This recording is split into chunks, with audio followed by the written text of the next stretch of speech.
Hi, everyone. Mike White here. Welcome to this week's vlog post.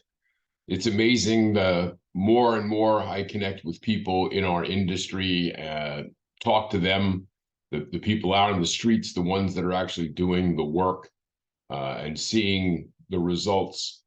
And then the more I compare them to what national numbers represent across the market, the more it reminds me that, all business, all things that we do are hyper local. Yes, we're influenced by national news, we're influenced by national information, things like, rates and the economy and whatever, but it still comes back down to being hyper local. It comes back down to what's going on in your marketplace. It comes back down to, what do people need to do? What do they want to do? And how are we approaching it? Because once again, we just a couple of days ago, the Mortgage Bankers Association comes out like they do every week, and they shared information about loan applications, and purchase loan applications were down 10% last week. And while I don't contest at all that that's the numbers that were reported back to them, across the country,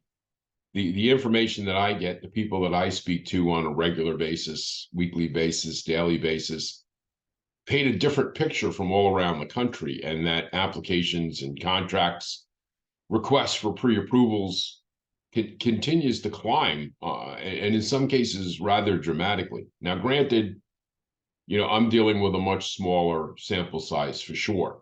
The companies and the branches that I work with in Florida, Texas, Arizona, the state of Washington, Indiana, Colorado, Missouri may or may not be a perfect cross section of demographics in the country, but it is what I have because that's the people, it's where they are, the ones that I'm currently working with. And so maybe it's just the fluke, maybe it's too small a sample, but could it really be that these are, active areas and others are not? Could it be that, is it, what some people are doing or not? I know for a fact that in some places that, I've got,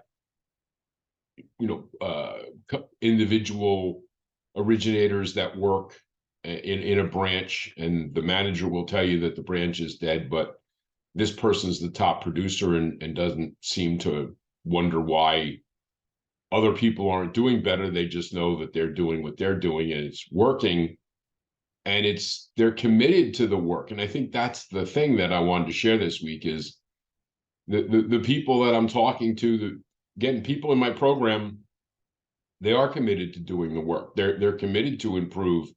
That's probably why they're paying me. I mean, why would you spend the money and then not do the work? It doesn't make any sense.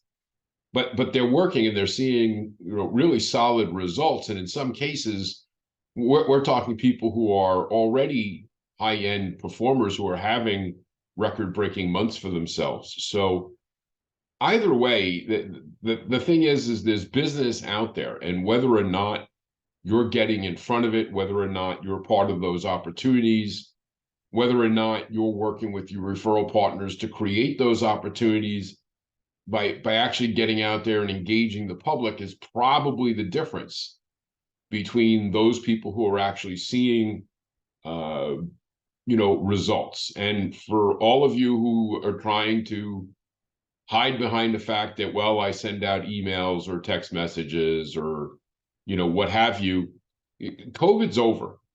Winter's over for the most part. You get out there, pick up your strategies, go talk to people.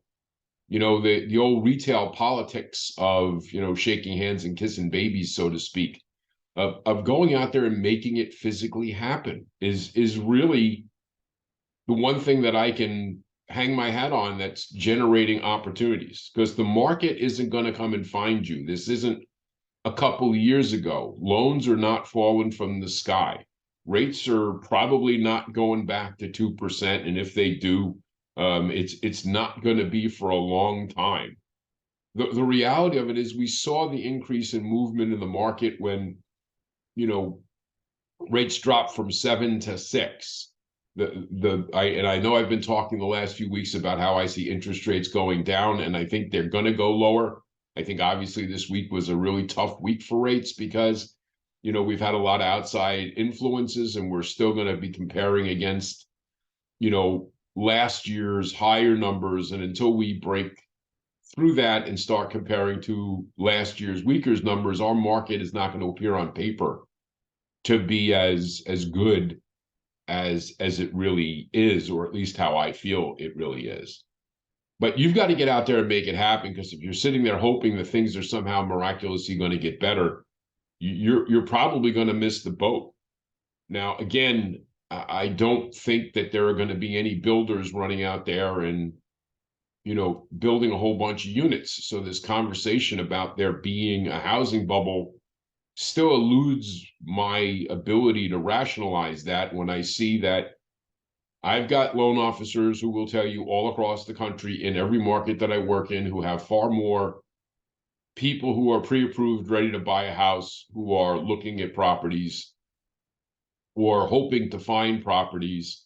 And they're out there trying to get people to look at this market. And as we talked about last week, seeing the opportunities.